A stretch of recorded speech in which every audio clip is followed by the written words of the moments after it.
Hi friends, కథామృత లహరికి సుస్వాగతం. ఈరోజు అప్పిచ్చే Apparao story part 2 చెప్పబోతున్నాను. స్కిప్ చేయకుండా చివరి దాకా వినండి. వెంటనే లైక్ కొట్టి కామెంట్ పెట్టి సబ్స్క్రైబ్ చేసుకోవడం మర్చిపోకండి. ఇక కథలోకి వచ్చేద్దాం. అది చూసి వెంటనే మరికొంతమంది పిల్లలు అప్పారావు చుట్టూ ఈగల్లా ముసిరి అదే కండిషన్కి మూకమ్మడిగా తలలూపేసి తలో 10 పైసలు అప్పు తీసుకున్నారు. అది మొదలు రోజు అప్పారావు బడికొచ్చేటప్పుడు జేబు నిండా చిల్లర పోసుకుని వచ్చి వెళ్ళేటప్పుడు 2 జేబులు నింపుకెళ్ళడం చూసి పిల్లలందరూ ఉడుక్కుంటూ ఈ అప్పారావు గాడి నిర్వాకం గురించి వెంటనే టీచర్కి చెప్పాలి, అప్పుడు కానీ ఈ వెధవ తిక్క కుదరదు అని కచ్చగా సణుక్కునేవాళ్ళు. అప్పారావు బుర్ర చదువుకి ససేమిరా అని మొరాయించిన ఇట్లాంటి విషయాల్లో మాత్రం పాదరసంలా పనిచేసేది. తోటి పిల్లలందరూ తను చూసి గుమ్మడికాయల్లా కుళ్ళిపోతున్నారని పసిగట్టి తన మీద చాడీలు చెప్పిన వాళ్ళకి ఒక్క పైసా కూడా అప్పివ్వనని ముందే గట్టిగా వార్నింగ్ ఇచ్చేశాడు. ఇంకేముంది, పాపం అందరూ కుక్కిన పేనుల్లా గప్చిప్. బిజినెస్ మంచి లాభసాటిగా ఉండటంతో అప్పారావు చదువు కాస్త అటకెక్కింది. 10వ తరగతితోనే చదువుకు పాటా కొట్టేసి జామ్ అంటూ ఫుల్ టైం జాబ్ మీద ఫోకస్ పెట్టాడు. అర్జునుడు పిట్టకన్నుకి గురిపెట్టినట్లు అప్పారావు చూపంతా వడ్డీ వసూళ్ల మీదనే. గురునాథం మాత్రం వడ్డీ కాసుల వాడిలా ఫ్రెండ్ దగ్గర బాకీలు చేస్తూనే చక్రవడ్డీలు చెల్లిస్తూనే ఎలాగోలా డిగ్రీ అయిందనిపించి అదే ఊర్లో అదే స్కూల్లో బతకలేని బడిపంతుల ఉద్యోగం సంపాదించుకోగలిగాడు. కానీ ఏ లాభం? గొర్రెతో ఒక జీతం, అది మేనేజ్మెంట్ వారు దయతలిస్తే 3 నెలలకో 6 నెలలకో ఒకసారి. ఈ లోపల సంసారమేమో పెళ్ళాం పిల్లలతో కిటకిట, డబ్బులకేమో సచ్చేంత కటకట. అప్పిచ్చేటప్పుడేమో పెద్ద దానకర్ణుడిలా పోజుకొట్టి వడ్డీ వసూళ్ళప్పుడు మాత్రం రావణాసురుల్లా హడలగొట్టే అప్పారావు నిక్కచ్చితనం చూసినప్పుడల్లా ఎప్పటికప్పుడు ఇదే చివరాఖరు, ఇంకెప్పుడు ఈ జిడ్డుగాడి దగ్గర అప్పు చేయకూడదని గట్టిగా లెంపలేసుకుంటూనే అవసరాలకు మళ్ళీ అప్పు చేసుకోవడం, నెల వడ్డీలు కట్టడం, ఇవన్నీ గురునాథానికి షరా మామూలే అయిపోయాయి. ఏ మాట కామాటే చెప్పుకోవాలి. ఒక్క వడ్డీ వసూళ్ల విషయంలో మినహాయిస్తే అప్పారావు మిగతా అన్నింట్లోనూ ఓకే. ముఖ్యంగా గంగిగోహ లాంటి గురునాథం అంటే అతడికి వల్లమాలిన అభిమానం. గురునాథానికి అంతే. అందుకే ఉత్తర దక్షిణ ధ్రువాల్లాంటి ఆ ఇద్దరి స్నేహం ఇన్నేళ్ళైనా చెక్కు చెదరకుండా అలాగే ఉంది. కానీ రాను రాను ఒక్క గురునాథం తప్ప మిగిలిన జనాలందరూ అప్పు తీసుకునేటప్పుడు అతన్ని ఇంద్రుడు చంద్రుడు అంటూ పొగిడి తీరా ఇచ్చేటప్పుడు 1-2 కట్టాల్సి వచ్చేసరికి ఉక్రోషం పట్టలేక సాటుమాటుగా జలగ నక్షత్రకుడు పిసినారి పిశాచం అంటూ నోటికొచ్చిన పిచ్చి తిట్లన్నీ తిడుతూ ఉండేవాళ్ళు. కొంతమంది అయితే వీడి బాకీ తీర్చకుండా చచ్చామంటే మనతో పాటు పైలోకానికి వచ్చైనా సరే వసూలు చేస్తాడు. ఒకవేళ వాడే మనకంటే ముందు చచ్చినా పిశాచమై మనల్ని పీకు తింటమే కాదు, ఆ యములాడికి కూడా అప్పిచ్చి చుక్కలు చూపిస్తాడు అంటూ ఏడవలేక నవ్వుకునేవాళ్ళు.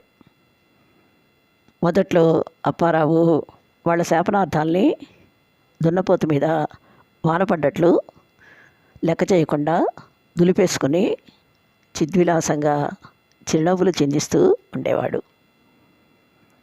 కానీ క్రమంగా అందరి తిట్లు ఆ బుర్రలో తిష్ట వేసుకుని కూర్చున్నాయేమో, రాను రాను అప్పారావు మాటల్లో, చూపుల్లో ఏదో చిత్రమైన మార్పు అయితే వచ్చేసింది. కానీ గురునాథం అంతగా గమనించలేకపోయాడు. దానికి కారణం మొన్నటి దాకా అప్పులు తీర్చలేక తెగ ఆపసోపాలు పడ్డ అతగాడు కొడుక్కి సాఫ్ట్వేర్ ఉద్యోగం దొరకడంతో అప్పారావు చక్రవడ్డీ వ్యూహం నుంచి విముక్తి పొందగలిగాడు.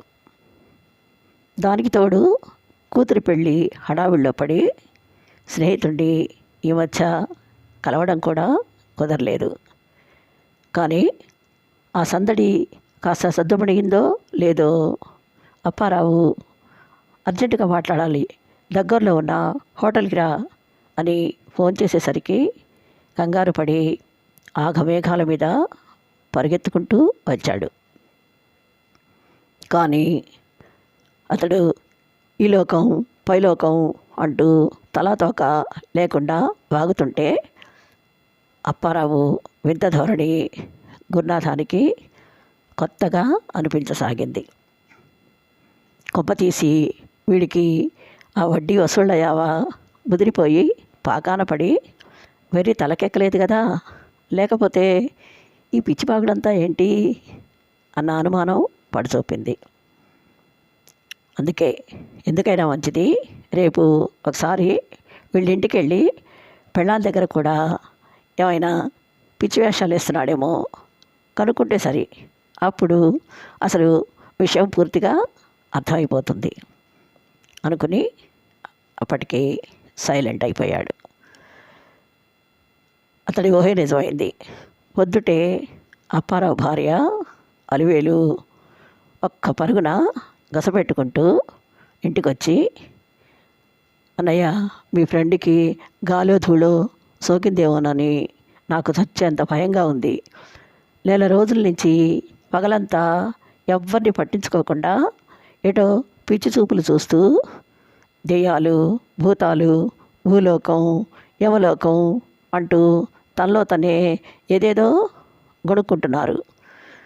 అంతేకాదు రోజు అర్ధరాత్రి పూట లేచి ఇనపెట్టెలోంచి ఇన్నేసి నోట్ల కట్టలు తీసి చంకలో ఇరికించుకుని వెనక నుంచి నేను లబ్బున మొత్తుకుంటున్నా వినిపించుకోకుండా ఒకటే పరుగు. ఎక్కడికి వెళ్తున్నారో, ఆ డబ్బంతా ఏం చేస్తున్నారో నాకు అస్సలు అర్థం కావడం లేదు. తెల్లారాక అడిగితే ఇప్పుడు నన్నే అడక్కు, అంతా సస్పెన్స్. వచ్చే నెలకల్లా ఆ డబ్బులతో నీకు కాసుల పేరు చేయిస్తాను కదా బంగారం అంటూ పళ్ళికిలిస్తున్నారు.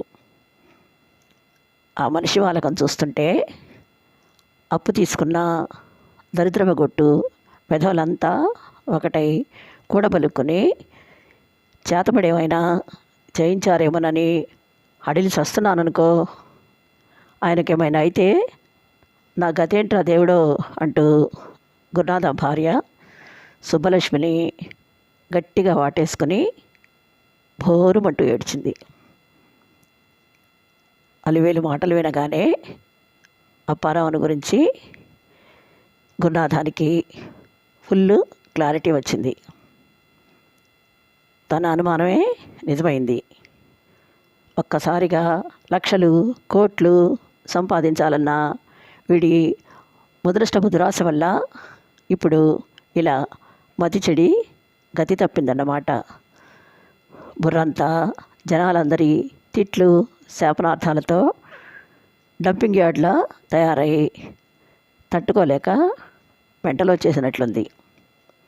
ఆ సంగతి పసిగట్టే ఎవరో ఆకతాయి వెధవలు మాయమాటలతో వీడికి ఫుల్ టోకరా ఇచ్చేసి ఇన్నాళ్ళు ఈ ఆషాఢభూతిగాడు గడ్డి గాదం తిని పోగేసుకున్నదంతా ఉప్పున ఊదేసుంటారు.